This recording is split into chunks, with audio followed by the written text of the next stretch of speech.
പല മേഖലകളിൽ കൈവച്ച് എല്ലാത്തിലും വിജയം കൈവരിച്ചിട്ടുള്ള ആളാണ് ഇന്ന് നമ്മളോടൊപ്പം ഉള്ളത്. അങ്ങനെയൊന്നും പറയല്ലേ, ഞങ്ങളെ കൂടെ ഇല്ലേ, പിന്നെന്താ അങ്ങനെയൊക്കെ പറയണെന്ന് ചോദിച്ചു. ഈ ഒഴിവാക്കുന്നു എന്ന് പറഞ്ഞ ഒരു പരാതിയായിട്ട് പറഞ്ഞതാണോ?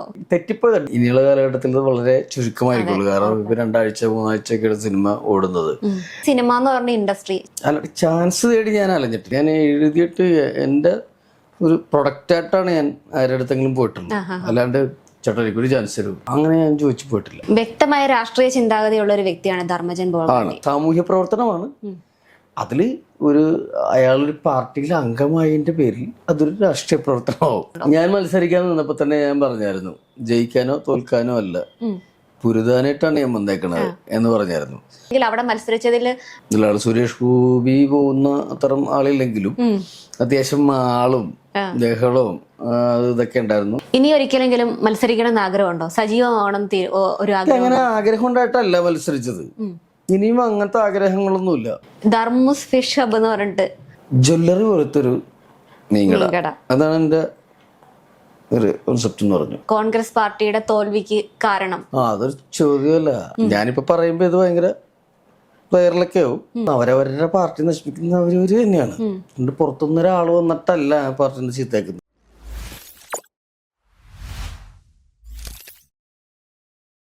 Actor, politician, entrepreneur, script writer, producer, അങ്ങനെ പല മേഖലകളിൽ കൈവച്ച് എല്ലാത്തിലും വിജയം കൈവരിച്ചിട്ടുള്ള ആളാണ് ഇന്ന് നമ്മളോടൊപ്പം ഉള്ളത്, ധർമ്മജൻ ബോൾഗാട്ടി. പക്ഷെ ഈ പറഞ്ഞ കാര്യങ്ങളിലൊന്നും ഒരു തലക്കനവും ഇല്ലാത്ത തികച്ചും സാധാരണക്കാരനായ ഒരു വ്യക്തിയായിട്ടാണ് അദ്ദേഹം എല്ലാവരോടും പെരുമാറുന്നതും. അത് തന്നെയാണ് അദ്ദേഹത്തിന്റെ വ്യക്തിത്വവും. നമുക്ക് സ്വാഗതം ചെയ്യാം വൈസ് ടിവിയുടെ പുതിയ എപ്പിസോഡിലേക്ക് ധർമ്മജൻ ബോൾഗാട്ടീനെ. നമസ്കാരം. നമസ്കാരം. എന്തൊക്കെയുണ്ട് വിശേഷങ്ങളൊക്കെ? ഇപ്പൊ സിനിമകളൊക്കെ ഭയങ്കര സെലക്റ്റഡ് ആയിട്ടാണല്ലോ ചെയ്യുന്നത്. സെലക്റ്റഡ് ആയിട്ടല്ല, ഒരു ഇന്റർവ്യൂവിൽ പറഞ്ഞിട്ടുണ്ടായിരുന്നു, എന്നെ ഒഴിവാക്കുന്നു എന്ന് പറഞ്ഞു. അത് എല്ലാവരും എടുത്ത് ആഘോഷിക്കുകയും ചെയ്ത ആ ഒരു സെന്റൻസ്, ഇനി ഞാൻ ചാൻസ് ചോദിച്ചു പോകുമെന്ന് പറഞ്ഞു. ശരിക്കും ഞാൻ കണ്ടില്ലായിരുന്നു. എന്നെ 2-3 ഡയറക്ടർമാർ വിളിച്ചിട്ട് എന്താ ധർമ്മജ അങ്ങനെയൊക്കെ പറയണേന്ന് ചോദിച്ചു. അങ്ങനെയൊന്നും പറയല്ലേ, ഞങ്ങളെ കൂടെ ഇല്ലേ, പിന്നെന്താ അങ്ങനെയൊക്കെ പറയണെന്ന് ചോദിച്ചു. ഞാനത് ഇത്രക്ക് നോക്കിയിട്ടുണ്ടായില്ല. ഞാൻ പൊതുവെ സോഷ്യൽ മീഡിയ അങ്ങനെ അത്രക്ക് എല്ലാം നോക്കാറൊന്നുമില്ല. ഞാൻ അത്യാവശ്യം മാത്രം നോക്കാറില്ല. അപ്പോഴാണ് എന്നെ കുറെ പേര് ഇങ്ങോട്ട് വിളിക്കാൻ കണ്ടപ്പോഴാണ് ഇത് ഇത്ര ആയെന്നൊക്കെ ആയിരുന്നു. ഇത് അത്യാവശ്യം 5-6 സിനിമകൾ എനിക്ക് ഇറങ്ങാനുണ്ട്. ദിലീപേട്ടൻ്റെ സിനിമ ഇറങ്ങാനുണ്ട്, ബിജുമേനോൻ്റെ കൂടെ അഭിനയിച്ച സിനിമ ഇറങ്ങാനുണ്ട്.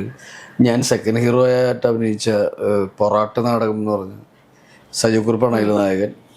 അതൊരു ഫിലിമാണ്, അതിറങ്ങാനുണ്ട്. അങ്ങനെ അഭിനയിച്ച കുറെ, പിന്നെ ബർമുഡ, ഷൈനിക്കോട്ട് അഭിനയിച്ച ബർമുഡ ഇറങ്ങാനുണ്ട്. 5-6 പടങ്ങൾ ഇറങ്ങാൻ തന്നെയുണ്ട്. പാളയം PC എന്ന് പറഞ്ഞ പടം ഇറങ്ങാനുണ്ട്. അതൊരു നല്ല വേഷമാണ്. അപ്പം സിനിമകൾ അഭിനയിക്കുന്നുണ്ട് ഇതിൻ്റെ ഇടയിൽ പോയിട്ട്, അത് നടക്കുന്നുണ്ട്. അത് ഇല്ലാതില്ല. ആ പടങ്ങളൊക്കെ ഓരോന്നോരോന്നോരോന്ന് പുറകെ വരും. പിന്നെ ഇതുപോലെ ചാനലുകളിൽ ഞാൻ അധികം പോയി അങ്ങനെ ഇരിക്കാത്ത കൊണ്ടുള്ളതായിരിക്കും. എന്നാലും പിഷാരേറ്റർ പ്രോഗ്രാമുകളിൽ ഇതൊക്കെ ഇട്ട് ദിലീപേട്ടനൊക്കെ ഇട്ട് കഴിഞ്ഞ ദിവസം ഉണ്ടായിരുന്നു. അതല്ല, എന്നാലും ഒഴിവാക്കുന്നു എന്ന് പറഞ്ഞ ഒരു പരാതിയായിട്ട് പറഞ്ഞതാണോ? അത് കുറച്ചെനിക്ക് ഫീൽ ചെയ്തപ്പോ പറഞ്ഞു പോയതാണ്. ഞാൻ ഒഴിവാക്കിയിട്ടില്ല. അപ്പൊ എന്നോട് അടുപ്പമുള്ള ആൾക്കാരൊക്കെ എന്നെ വിളിച്ചിട്ട്, അയ്യോ അതെന്താ അങ്ങനെ പറയണത്, അങ്ങനെ പറയല്ലേ, ഞങ്ങളെ കൂടെ ഇല്ലേ, നമുക്ക് ചെയ്യണം, നിങ്ങളൊരു നല്ല ആക്ടറല്ലേ എന്നൊക്കെ പറഞ്ഞിട്ട് നമ്മൾ അങ്ങനെ പറയുമ്പോൾ നമുക്കൊരു സമാധാനമാണ്. പിന്നെ വീട്ടിലിരിക്കുമ്പോഴാണ് എപ്പോഴാണെങ്കിലും നമ്മൾ അഭിനയിച്ച ഒരു സിനിമയെങ്കിലും വരുന്നുണ്ട് TV-യിൽ. അപ്പോൾ അത് കാണുമ്പോൾ ഒരു സന്തോഷം. പിന്നെ വീട്ടിൽ ഇരിക്കുന്ന മെഡലുകൾ, മൊമെന്റുകൾ കാണുമ്പോൾ 101-ഉം 100-ഉം ദിവസങ്ങളൊക്കെ ഓടിയ സിനിമകളുടെ മൊമെന്റുകൾ ഇനിയുള്ള കാലഘട്ടത്തിൽ വളരെ ചുരുക്കമായിരിക്കുള്ളൂ. കാരണം ഇപ്പൊ 2 ആഴ്ച 3 ആഴ്ചയൊക്കെയാണ് സിനിമ ഓടുന്നത്.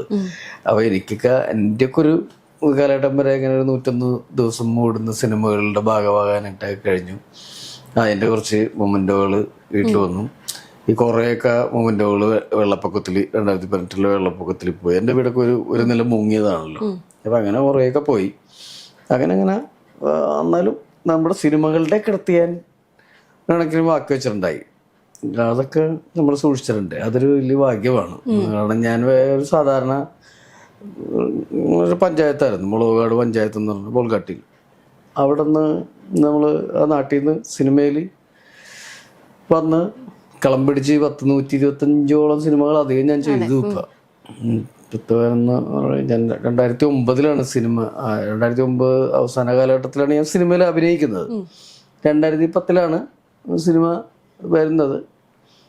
അത് 101 ദിവസം ഓടി. അത് വലിയ കാര്യമായിരുന്നു. ആദ്യം അഭിനയിച്ചിട്ട് പടം 101 ദിവസം ഓടുക. പിന്നെ അവിടെ നിന്ന് അങ്ങോട്ട് കുറേ സിനിമകൾ, വലുതും ചെറുതുമായിട്ടുള്ള കുറേ സിനിമകളുടെ ഭാഗമാകാൻ കഴിഞ്ഞു.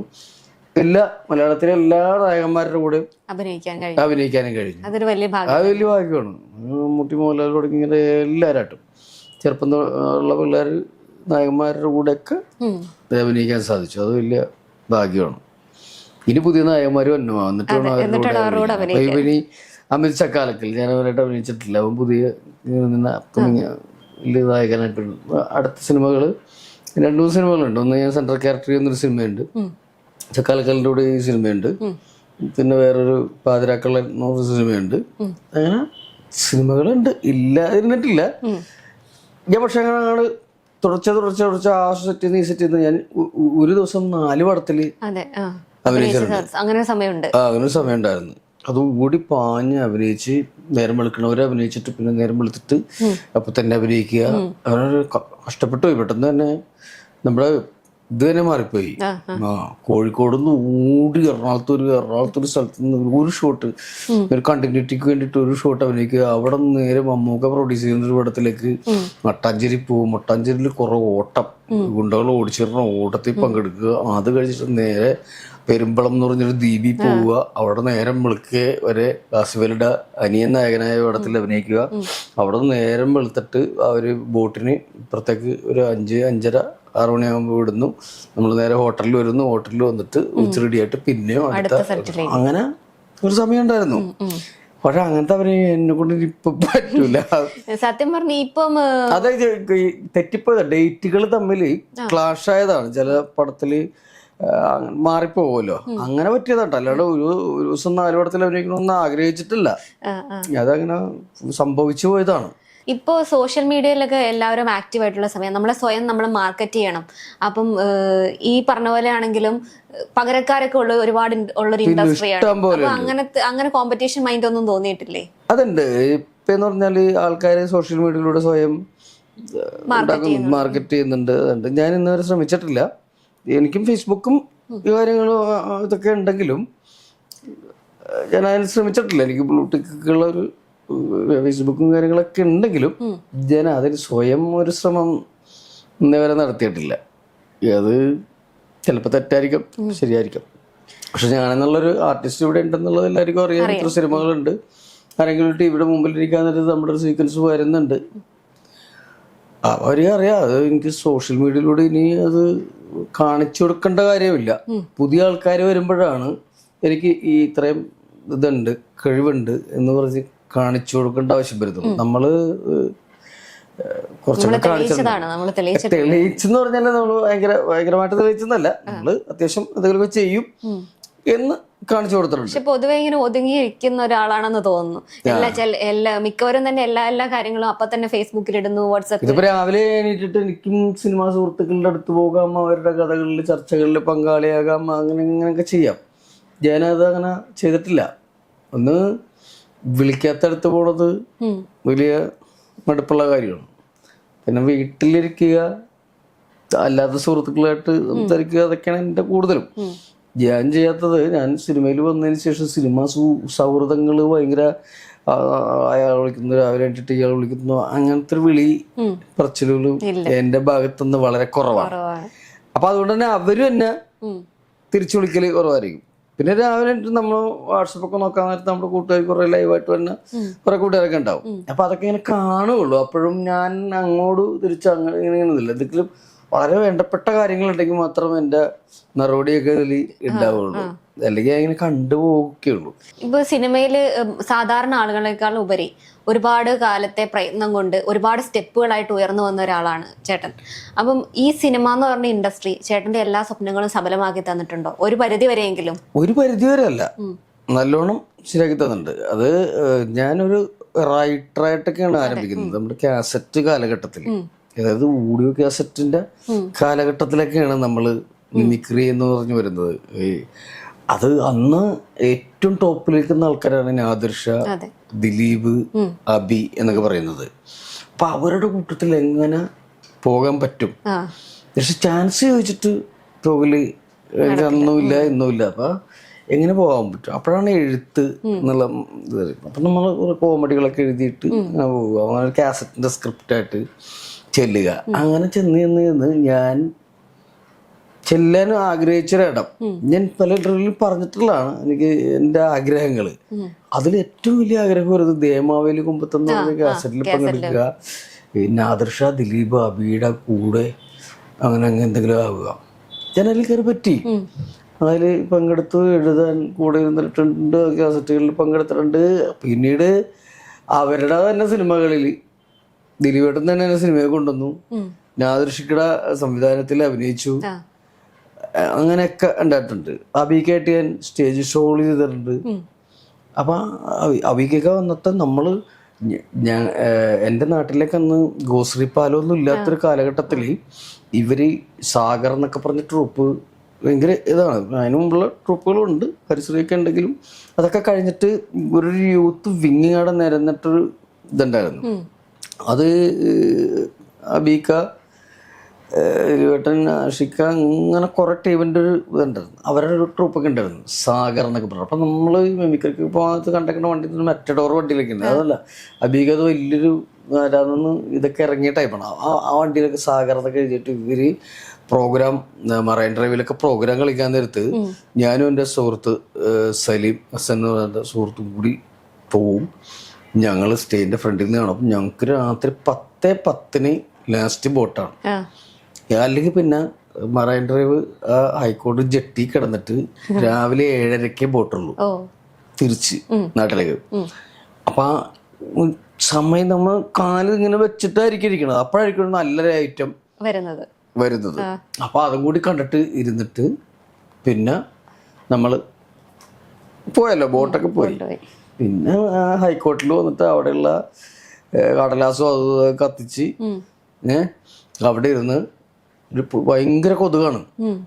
അപ്പൊ ആ കൊതുകിന്റെ കടിയും കൊണ്ട് രാവിലെ 7:30 ആക്കും. 7:30 ആക്കുമ്പോ ബോട്ട് വരും, തിരിച്ചുവരും, വീട്ടിൽ പോകും. അങ്ങനെ മിമിക്രി നാടകവും കാണാൻ നടന്നൊരു കാലഘട്ടം ഭയങ്കരമായിരുന്നു. അല്ല, ചാൻസ് തേടി ഞാൻ അലഞ്ഞിട്ടില്ല, ഞാൻ അങ്ങനെ പോയിട്ടില്ല. ഞാൻ എഴുതിയിട്ട് എൻ്റെ ഒരു പ്രൊഡക്റ്റായിട്ടാണ് ഞാൻ ആരുടെ അടുത്തെങ്കിലും പോയിട്ടുള്ളൂ. അല്ലാണ്ട് ചേട്ടാ എനിക്കൊരു ചാൻസ് തരൂ, അഭിനയിക്കാനൊരു ചാൻസ് തരൂ, ഇത് ചെയ്യാൻ ചാൻസ് തരുമോ, അങ്ങനെ ഞാൻ ചോദിച്ചു പോയിട്ടില്ല. ഈ കോമഡി എഴുതുന്നതായാലും അവതരിപ്പിക്കുന്നതായാലും അത്ര എളുപ്പമുള്ളൊരു കാര്യമല്ല. അപ്പൊ താങ്കൾക്ക് തോന്നിയിട്ടില്ലേ ഒരു സിനിമയ്ക്ക് സ്ക്രിപ്റ്റ് എഴുതണം, അങ്ങനെ ഒരു ആഗ്രഹം തോന്നിയിട്ടില്ലേ? സ്ക്രിപ്റ്റൊക്കെ എഴുതി വെച്ചിട്ടുണ്ട്, സ്ക്രിപ്റ്റൊക്കെ എൻ്റെ അടുത്തുണ്ട്. എനിക്ക് പ്രൊഡ്യൂസ് ചെയ്തു, ഇനി അടുത്ത ഒരു സ്റ്റെപ്പ് ഡയറക്ഷന് വേണ്ടിയിട്ട് കുറെ പ്രാവശ്യം ധർമ്മേൻ ഡയറക്റ്റ് ചെയ്യുമോ എന്ന് ചോദിച്ചിട്ട് അത്യാവശ്യം നമ്മൾ ചെയ്യാനുള്ള ആ കോൺഫിഡൻസ് ഒക്കെ ഉണ്ട്. പക്ഷെ എനിക്ക് സ്ക്രിപ്റ്റ്, ഒരു ബലപ്പെട്ട സ്ക്രിപ്റ്റ് വന്നാലാണ് ഇറങ്ങണം എന്നുള്ള ആഗ്രഹം വന്നത്. അതിൻ്റെ ഇടയ്ക്കാണ് നമ്മുടെ സുഹൃത്തുക്കളെ കൂടി നമുക്കൊരു പടം പ്രൊഡ്യൂസ് ചെയ്യാമെന്ന് പറഞ്ഞിട്ട് വന്നപ്പോൾ ഞാൻ അതിൻ്റെ കൂടെ ഒരു ഭാഗവാക്കായി. 4 പേരിൽ ഒരാളായി എന്നേ ഉള്ളൂ. അത് നമ്മൾ ചെയ്തു, എൻ്റെ പേരിലാണ് അത് ചെയ്തത്. ഞാൻ ഒറ്റയ്ക്കല്ല അതില്ല പൈസ മുടക്കി തന്നു. പക്ഷെ എൻ്റെ കൂടെ അന്നൊക്കെ ഞാൻ നല്ല തിരക്കിലായതുകൊണ്ട് എനിക്കതിൽ ഈ 100% ഇടപെടാൻ പറ്റിയില്ല. അപ്പൊ അങ്ങനെ കുറച്ച്, പക്ഷെ നല്ല ഡയറക്ടറായിരുന്നു, നല്ല ടീമായിരുന്നു, നല്ല വർക്കായിരുന്നു. ദേഹത്ത് തൊടാതെ അങ്ങോട്ട് പോയി. വലിയ കോടികളിൽ ആവോന്നും കിട്ടിയില്ലെന്നേ ഉള്ളൂ. പക്ഷെ നല്ല നിരൂപണ പ്രശംസ കിട്ടിയ സിനിമയാണ്. നല്ല സിനിമയായിരുന്നു. അതിന് കുറ്റം പറയാനായിട്ട് അങ്ങനെ പറ്റുന്ന സിനിമയായിരുന്നില്ല. സാധാരണ നമ്മൾ എന്തോ സിനിമകൾ കാണുന്നതാണ്, അങ്ങനെയൊന്നുമല്ല, നല്ല സിനിമയായിരുന്നു.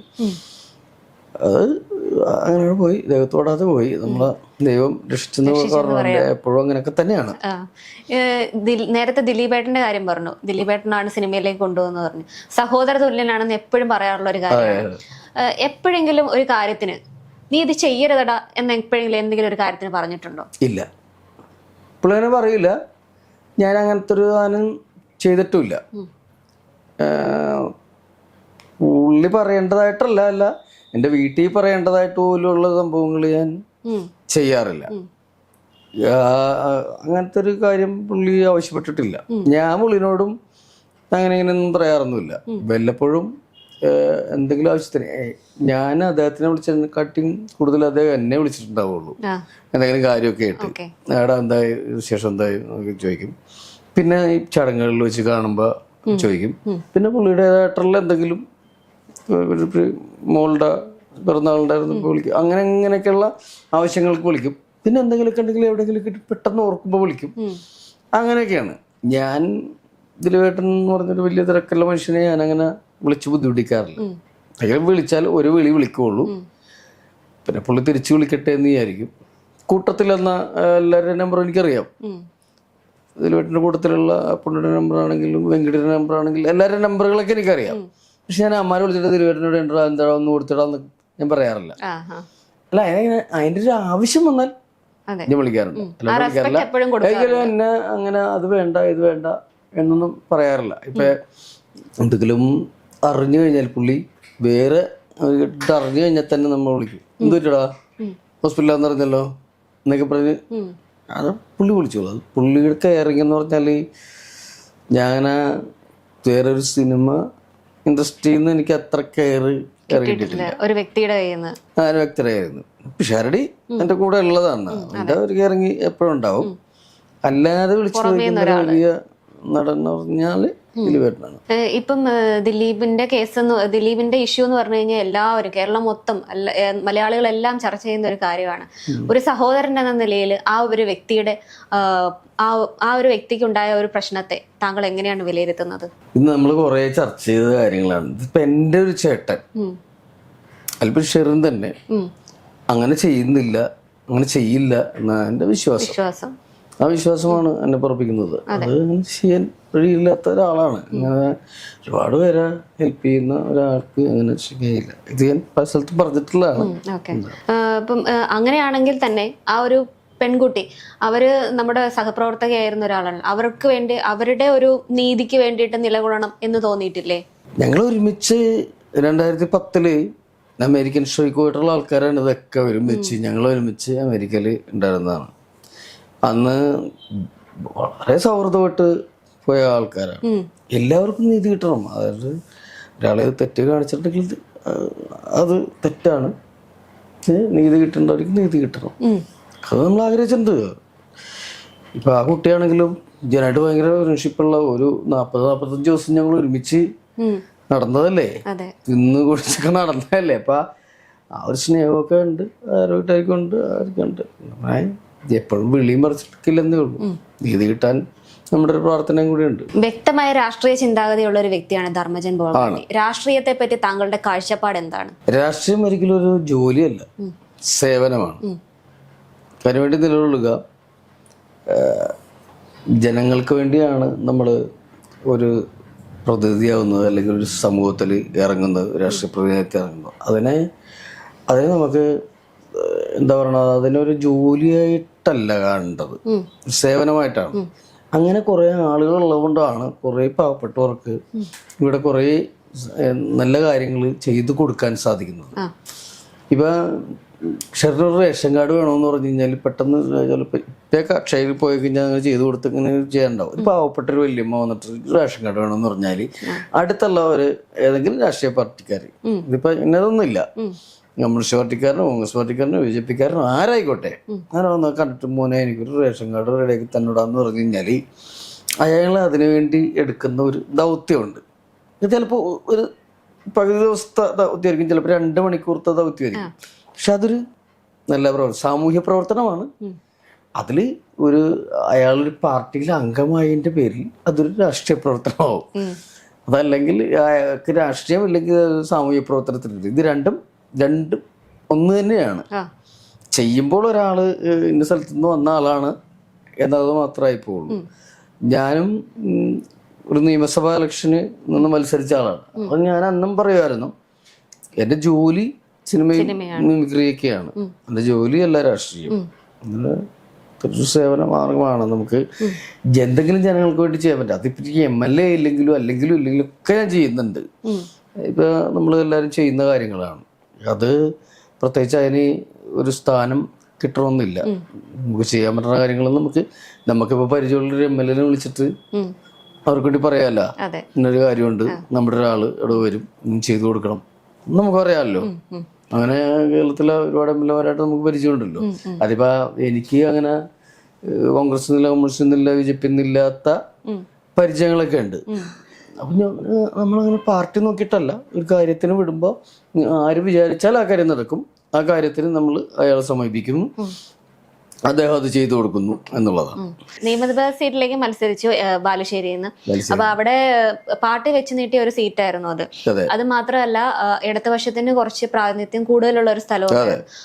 അവിടെ മത്സരിച്ച സമയത്ത് താങ്കൾക്ക് ഒരു ഫിയർ തോന്നിയിരുന്നോ, ഞാൻ എനിക്ക് പരാജയം സംഭവിക്കും, അല്ലെങ്കിൽ അവിടെ മത്സരിച്ചതിൽ എന്തെങ്കിലും കുറ്റബോധം തോന്നി, വേണ്ടിയിരുന്നില്ല എന്ന് തോന്നിയിട്ടുണ്ടോ? ഞാൻ മത്സരിക്കാൻ നിന്നപ്പോ തന്നെ ഞാൻ പറഞ്ഞായിരുന്നു, ജയിക്കാനോ തോൽക്കാനോ അല്ല, പുരുതാനായിട്ടാണ് ഞാൻ വന്നേക്കണത് എന്ന് പറഞ്ഞായിരുന്നു. 45 വർഷമായിട്ട് ഒരു പാർട്ടിക്ക് കുത്തകയായിട്ട് പിടിച്ചുകൊണ്ടിരിക്കുന്ന ഒരു മണ്ഡലമാണ്. അവിടെ പെട്ടെന്ന് എറണാകുളം ജില്ലയിൽ നിന്ന് കോഴിക്കോട് ജില്ലയിൽ ചെന്നിട്ട് ഞാൻ അങ്ങാട് വെട്ടിപ്പിടിക്കാന്ന് പറഞ്ഞാൽ ഞാൻ അത്രക്ക് വലിയ സംസ്ഥാന നേതാവല്ല, അത്രയ്ക്കും അല്ലെങ്കിൽ രാഷ്ട്രീയത്തിൽ ഒഴുക്കാൻ എനിക്ക് അത്ര കോടികളില്ല. ഞാൻ എൻ്റെ ഒരു ഇതെന്ന് പറഞ്ഞാൽ സിനിമ സീരിയലിലൊക്കെ ആയിട്ടുള്ള സാധനം മാത്രമേ ഉള്ളൂ, അല്ലാണ്ട് ഞാനല്ല. പക്ഷെ വ്യക്തമായ രാഷ്ട്രീയം ചെറുപ്പം തുടങ്ങി എൻ്റെ വീട്ടിലും എനിക്ക് രാഷ്ട്രീയം, അച്ഛനും ചേട്ടനും ഞാനും ഒക്കെ ചെറുപ്പം തുടങ്ങി, സ്കൂൾ തുടങ്ങി അങ്ങനെ രാഷ്ട്രീയത്തിലൂടെ വന്നു. ആ രാഷ്ട്രീയം എനിക്കുണ്ടായിരുന്നു.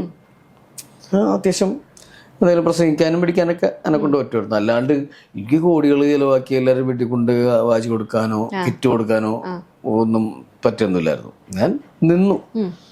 ഇപ്പോഴായിട്ട് എനിക്ക് എറണാകുളത്ത് എവിടെയെങ്കിലും സീറ്റ് തരാമെന്നൊക്കെ ഉള്ളൊരു സംസാരമൊക്കെ ഉണ്ടായിരുന്നു ഞാൻ. പക്ഷെ കമ്മിറ്റഡ് ആയിപ്പോയി. ഷെറിനോട് ഞാനിവിടെ ഇന്റർവ്യൂവിന് വരാമെന്ന് പറഞ്ഞിട്ടും എനിക്ക് ഒരു സ്ഥലത്ത് പോകേണ്ടി ഉണ്ടായിട്ടും ഞാൻ വാക്ക് പാലിക്കാൻ വേണ്ടിയിട്ടാണ് ഇങ്ങോട്ട് വന്നത്. ആ ഒരു വാക്ക് ഞാൻ അവിടെ പാലിച്ചു, മാന്യമായിട്ട് തോറ്റു, സങ്കടമില്ല. വലിയ വലിയ മഹാരഥന്മാര് തെരഞ്ഞെടുപ്പിൽ തോറ്റിട്ടുണ്ട്. അപ്പൊ അതൊരു എന്റെയൊക്കെ തോൽവി ഒരു തോൽവിയേ അല്ല, ആൾക്കാർ മറന്നു കളയും തോൽവി. പക്ഷെ എന്തെങ്കിലും ഓർക്കുമ്പോ ബാലുശ്ശേരിയിൽ ഇങ്ങനെ അടുത്ത് വന്ന് നിന്നിട്ടുണ്ടായിരുന്നു, തോറ്റിട്ടുണ്ടായിരുന്നു പറയും, ചരിത്രത്തിന്റെ ഭാഗമായിട്ട് പറയുന്നേ ഉള്ളൂ. അവിടെയുള്ള ആൾക്കാർ കുറച്ച് നമ്മളെപ്പോഴും പറയില്ലേ, വടക്കോട്ടുള്ള ആൾക്കാർ കുറച്ച് നന്മ ഉള്ളവരാന്ന് പറയുന്ന പോലെ എനിക്ക് അവിടെ ഒന്നും അല്ല. അവിടെ ഞാൻ അങ്ങനത്തെ പോയി ഒരു കമ്മ്യൂണിസ്റ്റ് തട്ടകത്തിൽ നിൽക്കുന്നു എന്നുള്ള ഒരു ഇതും എനിക്ക് അവിടെ അനുഭവപ്പെട്ടിട്ടില്ല. വളരെ മാന്യമായിട്ടുള്ള ഇടപെടലുകളും ഞാൻ പോകുന്ന സ്ഥലത്തൊക്കെ അത്യാവശ്യം ഇതിലാണ്. സുരേഷ് ഗോപി പോകുന്ന അത്തരം ആളില്ലെങ്കിലും അത്യാവശ്യം ആളും ബഹളവും ഇതൊക്കെ ഉണ്ടായിരുന്നു. എനിക്ക് വേണ്ടി കുറെ കൂട്ടുകാർ സഹായിക്കാനായിട്ടൊക്കെ വന്നിട്ടുണ്ടായിരുന്നു. ഞാൻ വിളിച്ചിട്ടല്ല, അറിഞ്ഞുകൊണ്ട് എന്നോടുള്ള സ്നേഹം കൊണ്ട് കുറെ പേരൊക്കെ തെരഞ്ഞെടുപ്പിനൊക്കെ വന്നിട്ടുണ്ട്. ഇപ്പൊ തെരഞ്ഞെടുപ്പില് ഒരുപാട് പണം നഷ്ടപ്പെട്ടു, താങ്കൾ തന്നെ പാർട്ടി പണം തിരിച്ചിട്ട് തന്നില്ല എന്നുകൊണ്ട് KPCC പരാതി കൊടുത്തു. എനിക്ക് പണം നഷ്ടപ്പെട്ടിട്ടില്ല. ഞാൻ പറയുന്നത് അന്നൊന്നും ഞാൻ പാർട്ടിക്കുള്ളിൽ നിന്ന് പറയുന്ന ഒരു കാര്യമാണ്. അത്തരത്തിലൊക്കെ ചെയ്യുന്നത് മോശമല്ലേ? പാർട്ടി അങ്ങനെ ചെയ്തത് ആര് ചെയ്താലും മോശമാണ്, ഏത് പാർട്ടിയിൽ നിന്ന് ചെയ്താലും മോശമാണ്. അത് ഞാൻ പറഞ്ഞു തന്നേ ഉള്ളൂ. അതായത് ഇലക്ഷനൊക്കെ വരുമ്പോ ഫണ്ട് പിരിക്കലും കാര്യങ്ങളും അതൊക്കെ ഉള്ളതാണ്, എല്ലാ പാർട്ടിയിലും ഉള്ളതാണ്. ഇല്ല നമ്മൾ ആരെയും ഫണ്ട് പിരിച്ചിട്ടില്ല എന്നൊക്കെ പറഞ്ഞാൽ ശരിയൊന്നുമല്ല. അതൊക്കെ പിരിക്കും. അത് വേണ്ട വിധത്തിൽ എന്തിനാണോ നമ്മൾ ആ ഫണ്ട് പിരിച്ചത് അതിനു വേണ്ടി വിനിയോഗിക്കാതെ പോക്കറ്റിലൊക്കെ ഇടുമ്പോഴാണ് ഇങ്ങനെ ആരോപണം പറയേണ്ടി വരുന്നത്. ഞാനൊരിക്കലും എൻ്റെ ഇലക്ഷന് എൻ്റെ ഫണ്ട് നിയന്ത്രിച്ചിട്ടില്ല.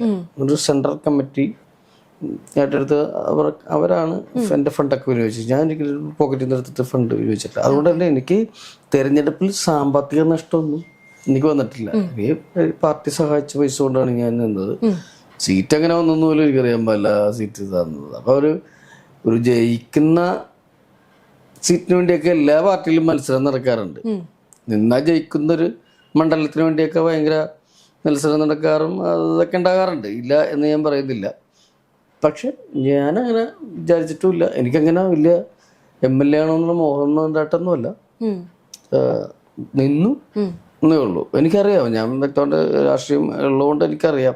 ബാലുശ്ശേരിനെ പറ്റി അങ്ങനെ പഠിച്ചു കഴിഞ്ഞപ്പോൾ അവിടെ 45 വർഷമായിട്ടുള്ള രാഷ്ട്രീയ രീതികളും കാര്യങ്ങളും ഒക്കെ അറിയാം. അവിടെ പോയി നിന്നാൽ എന്താ സംഭവിക്കണമെന്ന് അറിയാം, എല്ലാം അറിയാമായിരുന്നു. ഞാൻ തുടക്കത്തിലേ തുടങ്ങി പറഞ്ഞിട്ടുണ്ടായിരുന്നു, ജയിക്കാനോ മത്സരിക്കാൻ വന്നതാണ്. ചേട്ടൻ മുന്നൊരു ഇന്റർവ്യൂവിൽ പറഞ്ഞിട്ടുണ്ട്, കോൺഗ്രസ് പാർട്ടിയുടെ തോൽവിക്ക് കാരണം, പരാജയത്തിന് കാരണം ആ പാർട്ടിയിലുള്ളവർ തന്നെയാണെന്ന്. ആണ്. എൻ്റെ വീട്ടിലൊരു തോൽവി സംഭവിച്ചാൽ എൻ്റെ കാരണക്കാരൻ ഞാനായിരിക്കും. ആ. ഞാനാണ് ആ വീട്ടിലെ കുടുംബനാഥെന്തെങ്കിലും ഞാനായിരിക്കും എൻ്റെ തോൽവി. അല്ലെങ്കിൽ ചിലപ്പോൾ എൻ്റെ ഭാര്യ ആയിരിക്കും. ഞാനും എൻ്റെ ഭാര്യയും കാരണം ഒരിക്കും എൻ്റെ പിള്ളേർ ഇതാകണത്. അപ്പം അത് എല്ലായിടത്തും അവരവരുടെ പാർട്ടി നശിപ്പിക്കുന്ന അവരവർ തന്നെയാണ്. എൻ്റെ പുറത്തുനിന്ന് ഒരാൾ വന്നിട്ടല്ല പാർട്ടിനെ ചീത്തയാക്കുന്നത്. ഗ്രൂപ്പ് കളി ഉണ്ടാവും. ഇപ്പം എനിക്കിഷ്ടപ്പെട്ട ആൾക്കാരെ അതിൽ വെക്കുക, മറ്റേത് ഇങ്ങനെയൊക്കെയുള്ള പ്രശ്നങ്ങളിലൂടെയാണ് പലപ്പോഴും ഇതുണ്ട്. പിന്നെ ഒരുപാട് ആൾക്കാരുള്ള പാർട്ടിയാണ് കോൺഗ്രസ് പാർട്ടി എന്ന് പറഞ്ഞാൽ. ചിലപ്പോൾ അതിൽ സ്ഥാനമോഹികൾ ഉണ്ടാവാം എന്നല്ല ഉണ്ട്. അപ്പം അങ്ങനെ കുറേ പേരുണ്ട്. അവരെ അക്കോമഡേറ്റ് ചെയ്യാൻ പറ്റുന്ന അത്ര സ്ഥാനങ്ങൾ ഉണ്ടാക്കണം. അതുകൊണ്ടാണ് എപ്പോഴും കോൺഗ്രസ് പാർട്ടിയിലൊക്കെ കുറേ സെക്രട്ടറിമാരും ജനറൽ സെക്രട്ടറിമാരും വൈസ് പ്രസിഡന്റുമാരും ഒക്കെ വരുന്നത്. അക്കോമഡേറ്റ് ചെയ്യണം അവരെടുത്ത ജോലിക്ക്. ഞാനൊക്കെ പോസ്റ്റർ ഒട്ടിച്ചും മൈക്കും ഒക്കെ തന്നെ വന്നതാണ്. ഞാനും അങ്ങനെ വന്നതാണ്. അതിൻ്റെ ഇടയിൽ കൂടെയൊക്കെയാണ് നമ്മുടെ ഈ കലാപ്രവർത്തനങ്ങൾ മുന്നോട്ട് വെച്ചത്. അപ്പം അത്രയും വലിയ പാർട്ടിക്ക് ഇത്ര പേരെ ഉൾക്കൊള്ളാൻ പറ്റുക, പക്ഷെ ഉൾക്കൊള്ളാതിരിക്കണത് പറ്റില്ലല്ലോ. പാർട്ടിക്ക് ആള് തന്നെ അല്ലേ ഓക്കെ, നമുക്ക് നമ്മുടെ പാർട്ടി പ്രവർത്തനമാണ്. പക്ഷെ അവർക്ക് എല്ലാവർക്കും നേതാക്കന്മാരാകാൻ പറ്റില്ല. അങ്ങനെ ഒരു പ്രത്യേക ഒരു ഇതുണ്ടാവും. അപ്പോൾ അവരെ പിടിച്ചു നിർത്തുക, അവരെ സംരക്ഷിക്കുക. ചില ആൾക്കാർ സ്ഥാനം കിട്ടാണ്ടാവും, വഴക്കിട്ടു, അതൊക്കെ ഇതിൽ പറഞ്ഞിട്ടുള്ളതാണ്. അതൊക്കെ ഏറ്റവും കൂടുതൽ കോൺഗ്രസ് പാർട്ടിയിലാണ് നടന്നിട്ടുള്ളത്. ഈ വഴക്കിട്ട് നോക്കും കാര്യങ്ങളൊക്കെ സ്ഥാനം കിട്ടാണ്ടാവുക. അത് ഞാൻ പറയാറുണ്ട്. അത് ഇപ്പോഴും പറയും, ഏത് വിധത്തിലും പറയും, ആരോട് വേണമെങ്കിലും പറയും. ഈ കമ്മ്യൂണിസ്റ്റ് പാർട്ടിയുടെ ഒരു കാർക്കശ്യ സ്വഭാവം അതാണോ മൃദു സ്വഭാവമുള്ള കോൺഗ്രസിലേക്ക് താങ്കളെ ആകർഷിക്കാൻ കാരണം?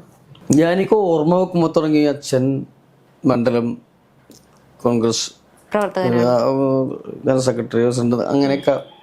അപ്പം എപ്പോഴും ആൾക്കാർ വരിക, വീട്ടിൽ മീറ്റിംഗ് വെക്കുക. രാവിലെ നമ്മൾ ഉറക്കത്തിൽ നിന്നിട്ട് വരുമ്പോൾ ആരെങ്കിലും ഒരു അപേക്ഷ എഴുതാനായിട്ട് കോലായിലുണ്ടാവും. അച്ഛനത് എഴുതി കൊടുത്തിട്ടാണ് അച്ഛൻ്റെ പണിക്ക് പോകുന്നത്. ചിലപ്പോൾ അച്ഛൻ അന്ന് പണിക്ക് പോകൊണ്ട് അങ്ങേരുടെ കൂടെ ആവശ്യത്തിന് പോവും. അങ്ങനെ കണ്ടു വളർന്ന ഒരാളാണ് ഞാൻ. അതെൻ്റെ ചേട്ടനും ഇതൊക്കെ അങ്ങനെ കണ്ടു വളർന്നതാണ്. അപ്പം നമുക്കതിൽ നിന്ന് ഒരു അതാണ് അച്ഛനായിരുന്നു നമ്മുടെ ഹീറോ. അപ്പോൾ അച്ഛനെ കണ്ടിട്ട് വളരണം. അച്ഛൻ എൻ്റെ പോലെ തന്നെ ഒരു കുഞ്ഞു മനുഷ്യനാണ്.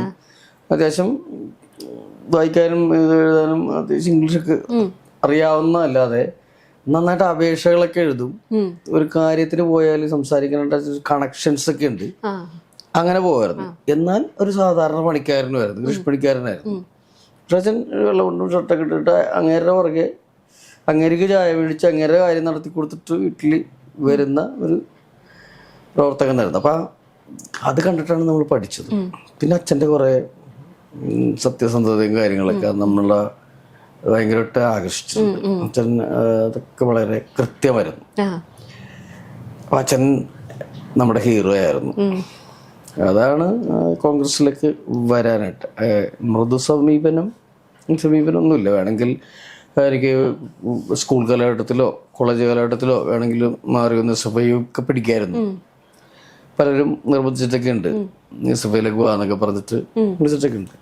അങ്ങനെയല്ല, എനിക്ക് മരിക്കുമ്പോൾ എനിക്കൊരു കോൺഗ്രസിന്റെ പതാക അതെൻ്റെ അച്ഛനെ പുതപ്പിച്ചു, അമ്മച്ചിനെ പുതപ്പിച്ചു, ഞങ്ങളുടെ വീട്ടിലെല്ലാവരും. നല്ലൊരു ആഗ്രഹമുണ്ട് എനിക്ക്. മാറിപ്പോവുക, വാക്ക് പറഞ്ഞാൽ പാലിക്കാതിരിക്കുക, പാർട്ടി വിട്ടുപോയിട്ട് പിന്നെ അടുത്ത പാർട്ടി പിടിച്ചിട്ട് ഇത് ശരിയല്ല അത് ശരിയല്ല, ആൾക്കാർ ശരിയല്ലായിരിക്കും. എനിക്കിപ്പോൾ ഏറ്റവും കോൺഗ്രസിലെ ഏറ്റവും ഇഷ്ടപ്പെട്ട നേതാവ് ലീഡറായിരുന്നു. പക്ഷെ ലീഡർ ഒരു സമയത്ത് പാർട്ടി മാറിയിട്ട് പോയി. ഞാൻ പോയില്ല പുള്ളിയുടെ കൂട്ടത്തില്. എൻ്റെ ആരാധ്യ കഥാപാത്രമാണ് പുള്ളി. പക്ഷെ ഞാൻ പുള്ളിയുടെ കൂടെ പോയില്ല. ഞാനിവിടെ കോൺഗ്രസിന്റെ ഒപ്പം തന്നെ നിന്നു. പുള്ളി പോയി തിരിച്ചു വന്നു. ഇനി ഒരിക്കലെങ്കിലും മത്സരിക്കണം എന്ന് ആഗ്രഹമുണ്ടോ? സജീവമാവണം ഒരു ആഗ്രഹം? അങ്ങനെ ആഗ്രഹം ഉണ്ടായിട്ടല്ല മത്സരിച്ചത്. ഇനിയും അങ്ങനത്തെ ആഗ്രഹങ്ങളൊന്നുമില്ല. അത് അങ്ങനത്തെ ഒരു ഇതാണ്. കുറെ പേരുണ്ട് ഇതിനുവേണ്ടി കഷ്ടപ്പെടുന്ന ഒരുപാട് ആളുകളുണ്ട്. അവർക്കൊക്കെ അവസരം നമ്മളായിട്ടൊന്നും നിഷേധിക്കാൻ പാടില്ല. നമ്മൾ ഇതിൻ്റെ പുറകിലുണ്ട്, എവിടെയാണെങ്കിലും ഉണ്ട്. അങ്ങനെ വലിയ മത്സരിക്കണമെന്ന ആഗ്രഹമൊന്നുമില്ല. പിന്നെ അതുമല്ല, അതൊരു വലിയ ഉത്തരവാദിത്വമാണ്. പിന്നെ ജയിച്ചു കഴിഞ്ഞ് നമ്മളൊരു MLA-യോ ഒരു ജനപ്രതിനിധിയോ ഒരു പഞ്ചായത്ത് മെമ്പറായാൽ പോലും വീട്ടിൽ രാവിലെ തുടങ്ങി ആള് വരും. അതെ അതെ. ആ അവരുടെ പ്രശ്നങ്ങളിൽ ഇടപെട്ട് അവരുടെ പ്രശ്നങ്ങൾ എന്താണെന്ന് മനസ്സിലാക്കിയിട്ട് പെരുമാറണം. ഒരു 100% അവരോട്. പിന്നെ ഒരു വാർഡിൽ തന്നെ എത്ര പേരുണ്ടാവും? അപ്പൊ അത്രയും പേരുടെ കാര്യങ്ങളില്ലെങ്കിലും ആവശ്യമുള്ള ആൾക്കാരുടെ കാര്യങ്ങൾ ഇപ്പൊ എല്ലാവർക്കും ഒരു മെമ്പറെ കൊണ്ട് ഒരു ആവശ്യം ഉണ്ടാവില്ല. പക്ഷെ ആ മെമ്പറെ തേടി വരുന്ന ആൾക്കാരെ ആ മെമ്പർ നോക്കണം. അത് ഏത് പാർട്ടിക്കാരനാണെന്ന് നോക്കിയിട്ടല്ല, ആ മെമ്പറിന്റെ ഒരു ഇതാണ്, ഉത്തരവാദിത്തമാണ് അത്. ഈ നേതൃമാറ്റം പ്രത്യാശയോടെ കാണുന്നുണ്ടോ? പിന്നെ ചോദ്യമല്ലേ, എന്തൊരു ചോദ്യമല്ലേ അത്? അതൊരു ചോദ്യമല്ല. നേതൃമാറ്റം എന്തായാലും വരേണ്ടതാണ്. ഞാനിപ്പോ പറയുമ്പോ ഇത് ഭയങ്കര വൈറലൊക്കെ ആവും. പക്ഷെ ഒരു മാറ്റം വേണം. എപ്പോഴും അങ്ങനെ മാറ്റം ഉണ്ടായാലാണ് നമുക്കൊരു ഭരണപക്ഷത്തിന് പ്രതിപക്ഷം എന്ന് പറഞ്ഞ പോലെ തന്നെ ഇടക്കിടക്ക് മാറി വരിക്കുമ്പോഴാണ് കാര്യങ്ങൾ മനസ്സിലാവുള്ളൂ. അപ്പൊ അത് മാറ്റം അനിവാര്യമാണ്. ആ മാറ്റം വരും. ധർമ്മസ് ഫിഷ് ഹബ് എന്ന് പറഞ്ഞിട്ട് ഒരു പ്രസ്ഥാനം തുടങ്ങി എന്റർപ്രണർഷിപ്പിലേക്ക് ബിസിനസ്സുകാരനായി. അങ്ങനെ ഒരു സംരംഭം തുടങ്ങാൻ എന്താണ് കാരണം? ഈ മത്സ്യത്തിനോടുള്ള ഇഷ്ടം കൊണ്ടാണോ? എൻ്റെ കുറച്ച് കൂട്ടുകാരുണ്ടായിരുന്നു. അവര് വന്നിട്ട് ഇങ്ങനെ ഒരു ആവശ്യം പറഞ്ഞു. അപ്പൊ ഞാൻ ഇതൊരെണ്ണം തുടങ്ങാൻ ആരംഭിക്കാനുള്ളൊരു രീതിയിലായിരുന്നു. അപ്പോഴാണ് ഇവര് വന്ന് ഇങ്ങനെ പറയുന്നത്. അപ്പൊ ഞാൻ നോക്കിയപ്പോ എൻ്റെ ഒരു കോൺസെപ്റ്റ് ഞാൻ അവരോട് പറഞ്ഞു. എനിക്ക് മീൻ ഭയങ്കര ഇഷ്ടമുള്ള ഒരാളാണ്. മീനിനെ ഞാൻ സ്വർണ്ണത്തെ പോലെ കാണുന്ന ആളാണ്. അപ്പൊ ഞാൻ പറഞ്ഞു ജ്വല്ലറി പോലത്തെ ഒരു മീൻകട, അതാണ് എൻ്റെ ഒരു കോൺസെപ്റ്റ് എന്ന് പറഞ്ഞു. അപ്പൊ അവര് ഓക്കെ, നീറ്റായിരിക്കണം. നമ്മൾ ഈ വഴിത്തട്ടുകളിൽ കാണുന്ന പോലെ ഒരു ബക്കറ്റ് വെള്ളത്തിൽ മീൻ കഴുകി അലമ്പാക്കി തരുന്ന പരിപാടി നടക്കില്ല. അങ്ങനത്തെ മീൻകടകളും വേണ്ട, ചെറിയ ചെറിയ മീൻകടകൾ അങ്ങനെയല്ല. നമ്മുടെ മീൻകടയിൽ കയറി വരാൻ നേരത്ത് ചിലപ്പോൾ വലിയ വണ്ടികളിൽ വരുന്നവരുണ്ടാവും, സാധാരണക്കാരുണ്ടാവും, എല്ലാവരും ഉണ്ടാവും. അവര് നമ്മുടെ നല്ല ടൈലിലൊക്കെ ചവിട്ടി നമ്മുടെ മീൻ വെള്ളമൊന്നും ചവിട്ടാതെ തിരിച്ച് വണ്ടി കയറി മീനും മേടിച്ച് നമ്മുടെ മീൻ നല്ലതും ആയിരിക്കണം കൊണ്ട് കറി വെച്ചിട്ട് അവർക്ക് അതിനൊരു സന്തോഷം തോന്നണം. അവിടെ നിന്ന് മീൻ മേടിച്ചാൽ നല്ലതായിരിക്കും. ആ ഒരു കോൺസെപ്റ്റ് പറഞ്ഞുള്ളൂ. അങ്ങനെ കൂട്ടുകാരെ സഹായിക്കാൻ വേണ്ടിയിട്ട് ഞാൻ അപ്പൊ ബാക്കി സുഹൃത്തുക്കളൊന്നും ജനങ്ങൾക്ക് അത്രക്ക് അങ്ങനെ അറിയില്ലല്ലോ. നാട്ടിൽ അറിയാവുന്നതല്ലാതെ മറ്റു ജില്ലകളിലൊക്കെ ഉള്ള ആൾക്കാർക്കൊന്നും അറിയില്ല. അപ്പൊ അവർ 10 പേര്, അപ്പൊ 10 പേരൊരു ജോലിയുമായി ഒരു ബിസിനസ്സുമായി അങ്ങനെ ആയിട്ട് നിന്നു കൊടുത്തതാണ്. പക്ഷെ ആ പ്രസ്ഥാനം അവർക്കത് മര്യാദക്ക് നടത്തിക്കൊണ്ടുപോകാൻ സാധിച്ചില്ല എന്നുള്ളതാണ് എൻ്റെ ഇപ്പോഴത്തെ ഒരു വിലയിരുത്തൽ. പക്ഷെ നടക്കുന്നുണ്ട്, ഒരു സ്ഥലത്ത് നടക്കുന്നുണ്ട്. എനിക്ക് സ്വന്തമായിട്ടൊരു ഷോപ്പുണ്ട് തിരുവല്ലയിൽ. അത് വളരെ ഭംഗിയായിട്ട് എൻ്റെ സുഹൃത്തും കൂടിയാണ് നടക്കുന്നത്. മീൻ കഴിക്കാത്ത പിഷാരടിയെ കൂടെ അതിന്റെ ഒരു പാർട്ട്ണറാക്കി. പിഷാരടി മീനും ചിക്കനും ഒക്കെ കഴിച്ചു തുടങ്ങി.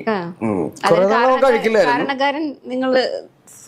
ഉണ്ടാവും അത് എന്ന് വെച്ചാല് അവൻ എന്നെക്കാട്ടും കൂടുതൽ സ്റ്റേജുകളിൽ പരിപാടി അവതരിപ്പിച്ചിട്ടുള്ള ആളാണ്. അപ്പൊ പലപ്പോഴും സ്റ്റേജുകളിൽ പോകുമ്പോ ഈ അമ്പലത്തിലെ സാമ്പാറും പണ്ടൊക്കെ അങ്ങനെയാണ് നമ്മള് മിമിക്രിക്കാരെ അന്ന് അറിയപ്പെടാത്ത കാലത്തൊക്കെ എന്ന് പറഞ്ഞാൽ കാലത്തുണ്ടാക്കിയ സാമ്പാറും ചോറൊക്കെ തന്നെയാണ് നമ്മൾ രാത്രി പരിപാടിക്ക് ചെല്ലുമ്പോഴും തരുവുള്ളൂ ഇവര്. പിന്നെ വന്ന വഴിക്കൊക്കെ പോരുമ്പോൾ എല്ലാവരും കൂടി എവിടെയെങ്കിലും ഹോട്ടലിൽ കയറി കഴിഞ്ഞാൽ വെജ് കിട്ടണമെന്നും ചിലപ്പോൾ കിട്ടില്ല. അങ്ങനെ അവൻ വളരെ വെജ് മാത്രം കഴിച്ചിരുന്നൊരു കുടുംബത്തിൽ നിന്ന് നോൺ വെജായി. പിന്നെ ഇടയ്ക്ക് വെച്ച് അവനൊരു സൗകര്യമൊക്കെ വന്നപ്പോൾ അവൻ വീണ്ടും വെജായി. അത് കഴിഞ്ഞ് ഞങ്ങളൊരുമിച്ച് ലണ്ടനിലൊക്കെ പോയി കഴിഞ്ഞപ്പോൾ ഞാനൊരു ദിവസം കുറേ ആളായല്ലോ ഈ പച്ചക്കറി കഴിച്ചിക്കണമെന്നൊക്കെ പറഞ്ഞിട്ട് ഞാൻ അവിടുത്തെ ഒരു ഷോപ്പിൽ കൊണ്ടുപോയിട്ട് ചിക്കനും അതൊക്കെ മേടിച്ചു കൊടുത്തു. അവന്റെ അച്ഛനും അമ്മയൊക്കെ കട്ടിക്ക് വെജ് തന്നെയാണ്.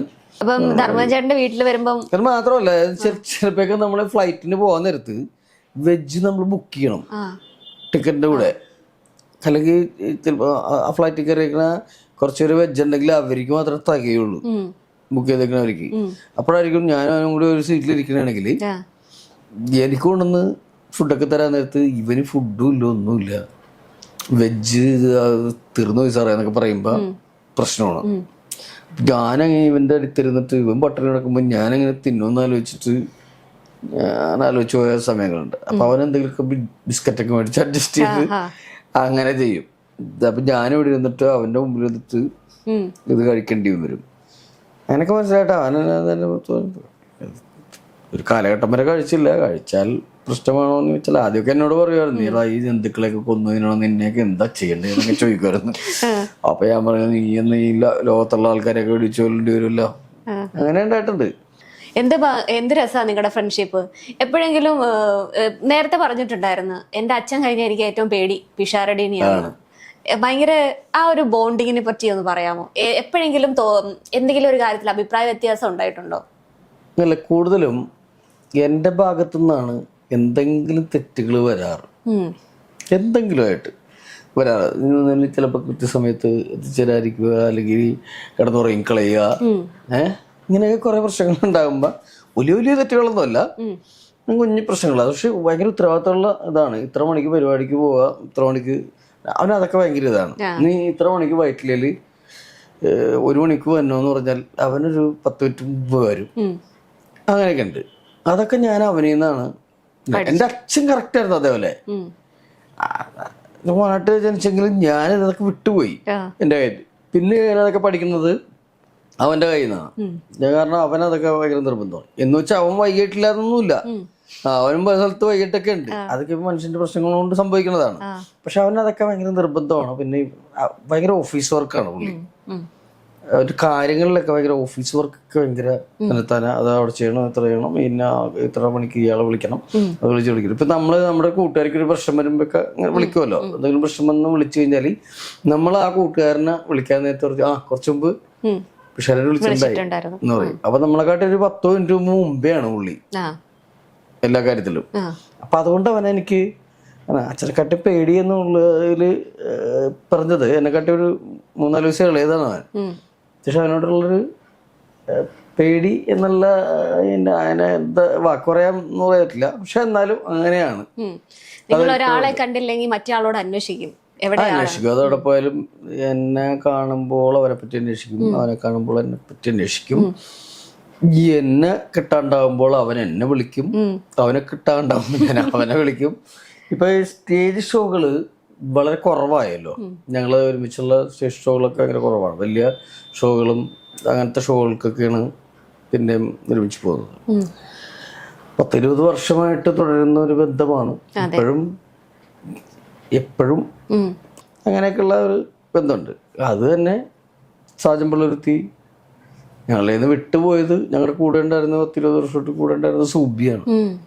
സുബിയായിട്ടും അങ്ങനെയൊക്കെ തന്നെ ഉണ്ടായിരുന്നു. അപ്പം ആ ഒരു നഷ്ടമാണ് ഞങ്ങളുടെ ഇടയിൽ നിന്ന് പോയേക്കണ 20 വർഷത്തിനിടയിൽ പോയേക്കുന്ന ഒരു നഷ്ടം എന്ന് പറയുന്നത്.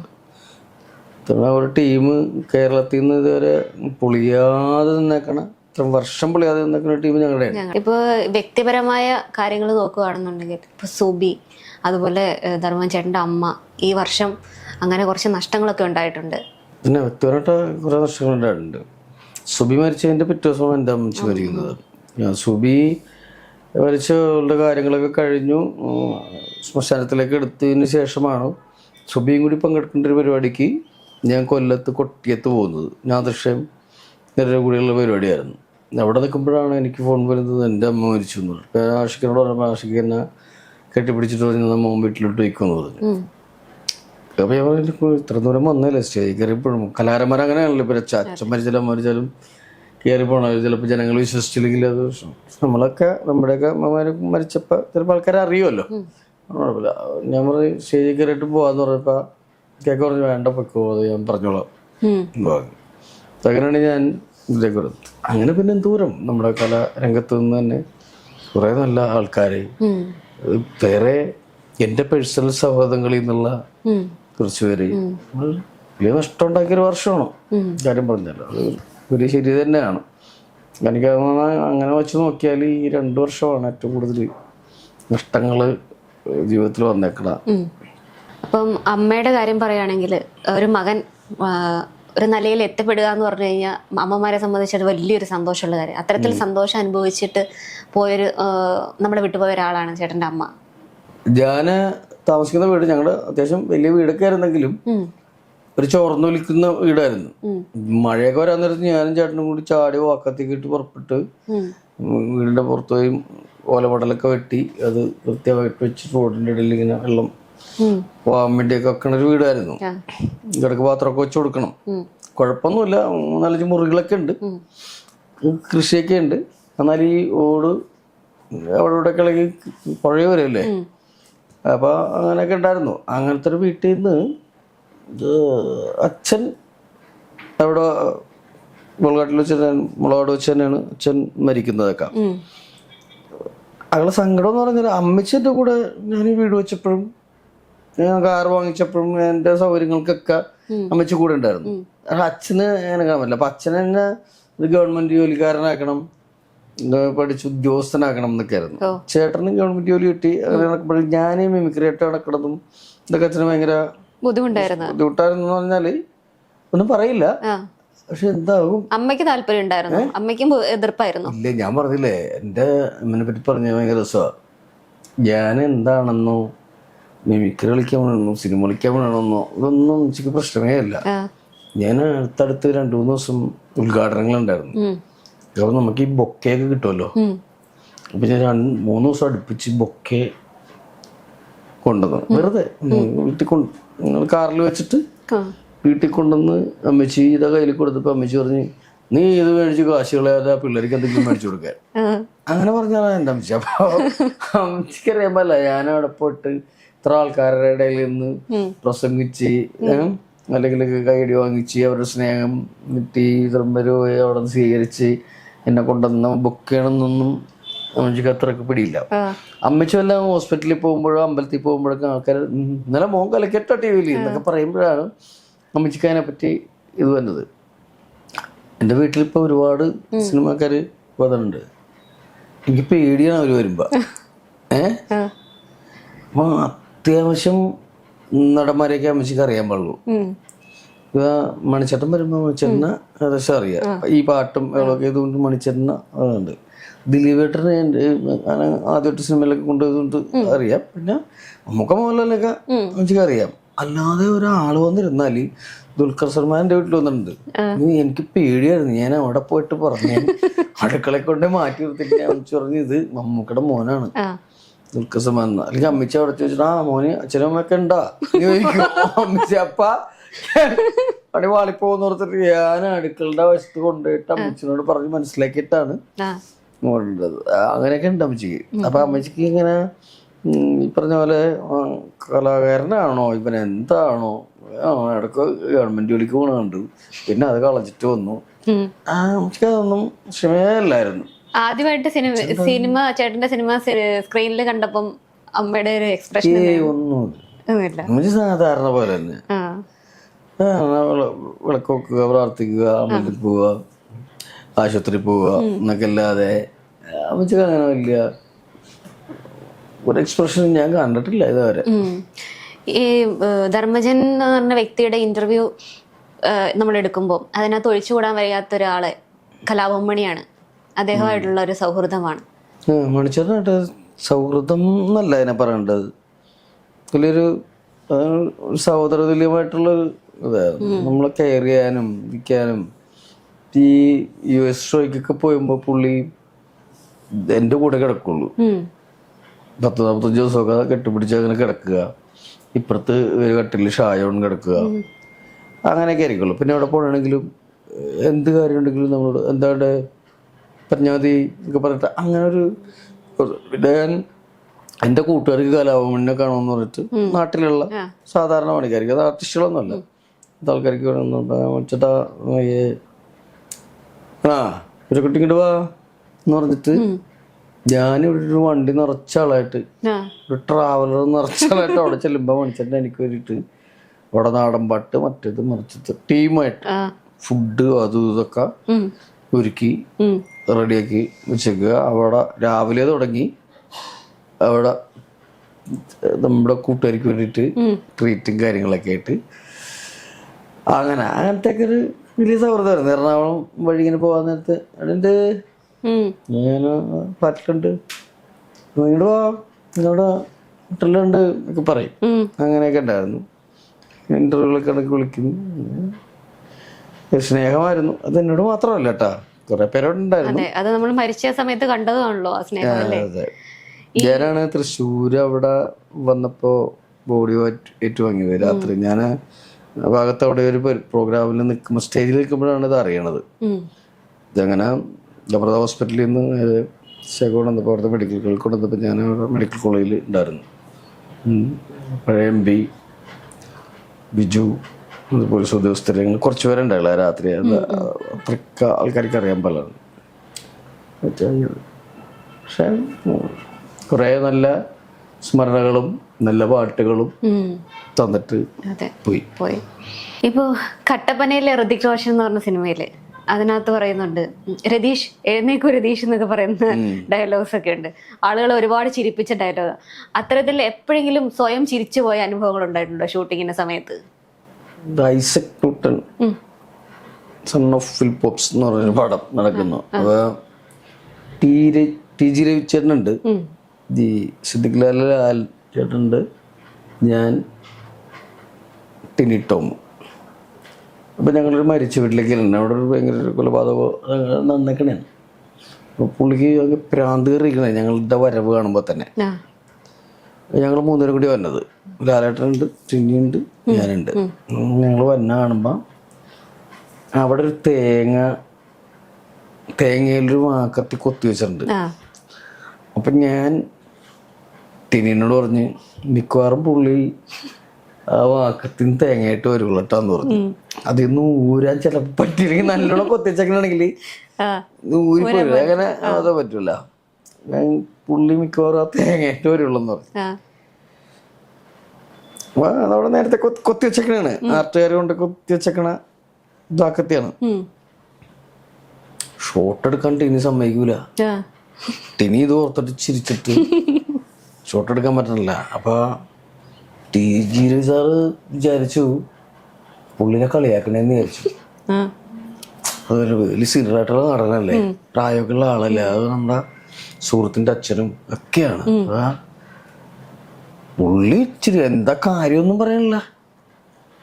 പുള്ളി അങ്ങോട്ട് ചിരിക്കണേ നിന്നിട്ട് ഷോട്ട് എടുക്കാൻ ആക്ഷൻ പറഞ്ഞു കഴിഞ്ഞാൽ നേരത്ത് പുള്ളി ഭയങ്കര ശരിയാ. അപ്പൊ എന്താ കാര്യം എന്നുള്ളത് പറയണമില്ല. അപ്പൊ പുള്ളിക്കാണെങ്കിൽ പുള്ളിനെ കളിയാക്കണതായിട്ട് ഫീൽ ചെയ്തു. നിങ്ങൾ പറഞ്ഞാൽ മതി ഇങ്ങനൊരു കാര്യം ഇവൻ എന്റെ ചവിട്ടി പറഞ്ഞിട്ടാണ് ഞാൻ പറഞ്ഞെന്ന് പറഞ്ഞാൽ എന്ന് പറഞ്ഞ പോലെ ഭയങ്കര അത് ഭയങ്കര കുഴപ്പം പിടിച്ച ഇതാണ്. ടെൻഷൻ അങ്ങനെ ഉണ്ട്, ഈ ജാതി പ്രശ്നങ്ങളുണ്ട്. അപ്പൊ ഇതെല്ലാം കഴിഞ്ഞിട്ട് ഞാൻ തന്നെ പോയിട്ട് പുള്ളിനോട് പറഞ്ഞ് ഇന്ന കാരണം കൊണ്ടാണ് ചിരിച്ചത് എന്നൊക്കെ പറഞ്ഞ് കുറെ നേരം കഴിഞ്ഞിട്ടാണ് ഷോട്ട് എടുത്തത്. പിന്നെ അങ്ങനെയൊക്കെ പെട്ടെന്ന് തന്നെ കുറെ കാര്യങ്ങളൊക്കെ ഉണ്ട്. ഞാൻ ഇപ്പൊ പെട്ടെന്ന് ഓർത്തെടുക്കുമ്പോ പറയാൻ പറ്റില്ല എന്നുള്ളത് കുറെ ഉണ്ടാവും അങ്ങനെ. ഇപ്പം ചേട്ടന്റെ ഭാവി പരിപാടികൾ എന്തൊക്കെയാണ്? അങ്ങനെയൊക്കെ ആസൂത്രണം ചെയ്യുന്ന ഒരാളാണോ അതോ വരുന്നത് വരട്ടെ എന്ന് വിചാരിക്കുന്ന ഒരാളാണോ? ഒന്നും ഇതുവരെ ആസൂത്രണം ചെയ്തിട്ടല്ല നടന്നേക്കുന്നത്. ഇപ്പൊ ആസൂത്രണം ചെയ്യുന്ന ആകെയുള്ളൊരു പരിപാടി എന്ന് പറഞ്ഞാല് മക്കളുടെ വിദ്യാഭ്യാസം, അതോ അവർക്ക് തന്നെ വിട്ടുകൊടുത്തേക്കാണ്. നമ്മൾ കെയർ ചെയ്യുന്നേ ഉള്ളൂ. ഇപ്പം മക്കളൊക്കെ ഏതുവരെ ആയി? 9ാം ക്ലാസ്സിലും 8ാം ക്ലാസ്സിലൊക്കെ ആയിട്ടുള്ളൂ. അന്നേരം എന്റെ അച്ഛൻ അന്ന് എന്നെ പറ്റി ചിന്തിച്ച പോലെ എനിക്ക് എന്റെ മക്കളെ പറ്റി അത് ഞാൻ മനസ്സിലാക്കുന്നുണ്ട്. അതപ്പ നമ്മുടെ അച്ഛനൊക്കെ എന്തോരം പറഞ്ഞിട്ടായിരിക്കും ഒരു ജോലിയിൽ എത്തിക്കണം, ഒരു ഗവൺമെന്റ് ജോലി കിട്ടണം. പക്ഷെ എനിക്ക് അതിനെക്കാട്ടിയും മേളിലോട്ടാണ് ഞാൻ കാലെടുത്ത് വെച്ചത്. എനിക്കൊരു ലക്ഷ്യം വേറെ ഉണ്ടായിരുന്നു. അത് അവർക്കൊക്കെ ലക്ഷ്യമുണ്ട്. അപ്പം ഞാൻ മൂത്ത മോളോട് വെറുതെ ചോദിച്ച് എന്താണ് പരിപാടികൾ, ഭാവിയിൽ ആരാകണം ഒക്കെ ചോദിക്കുമല്ലോ. ബിസിനസ് അങ്ങനെയാണ്. ഇളയൊക്കെ അങ്ങനെയൊന്നുമില്ല, അയാൾ പഠിച്ചാൽ മതി എന്നുള്ളതാ. അപ്പൊ ഇവർക്ക് അവരുടെ ലക്ഷ്യങ്ങളൊക്കെ ഉണ്ടാവും. ഇപ്പോഴത്തെ പിള്ളേർ ഏറ്റവും കൂടി ഐക്യു കൂടുതലത് കൊണ്ടുള്ള പ്രശ്നങ്ങളുണ്ടാവില്ല, നമ്മള് വിടണ്ട. പക്ഷെ അവരുടെ ഒരു കല്യാണവും അവരുടെ ഒരു ഇതൊക്കെയാണ്. അതിന് പ്രത്യേക ലക്ഷ്യമൊന്നും വെച്ചിട്ടില്ല. പുറത്തോളം ഇതുവരെ നമ്മൾ എത്തിയത് തന്നെ വലിയ ദൈവത്തിന്റെ ഭാഗ്യം. വൈഫാണ് ഏറ്റവും വലിയൊരു സപ്പോർട്ട്.